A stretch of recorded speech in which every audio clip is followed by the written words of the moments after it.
अस्सलामुअलैकुम दोस्तों, welcome to astrology info channel. आपका दिन कैसा रहेगा? 15 फरवरी 2023। तो शुरू करते हैं एक्वेरियस यानी बुर्जे दिल्लो से। ये बात ध्यान में रखिए कि आप हर वो काम कर सकते हैं जो भी आपके दायरे कार में आता है, इसलिए आपको मायूस नहीं होना है। आज कुछ चेहरे आपके सामने बेनकाब हो सकते हैं जो आपके लिए हैरानी की बात साबित होगी। आज के दिन जिस भी डील का हिस्सा बनेंगे, इसमें आपको बड़ी कामयाबी मिलने के इम्कान ज़्यादा लग रहे हैं। आज मामूल से ज़्यादा जोश के साथ अपने मंसूबों पर काम करें। शानदार मौके मिल सकते हैं जो आपकी तरक्की और कामयाबी की राहें खोलने का बायस बन सकते हैं।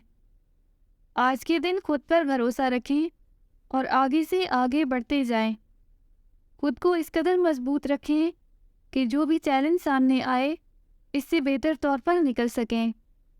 आपको आज सामने आकर अपने मंसूबों को मुकम्मल करना है और तरक्की और खुशहाली की जानिब आगे बढ़ना है। ज़िंदगी से लुत्फ़ उठाने का वक्त है और अपने जीवन साथी के साथ मिलकर मुस्तकबिल को शानदार बनाने का भी। अपना हॉरोस्कोप सुनने का शुक्रिया। चैनल को सब्सक्राइब करें। वीडियो पसंद आए तो लाइक ज़रूर करें। तो कल मिलते हैं।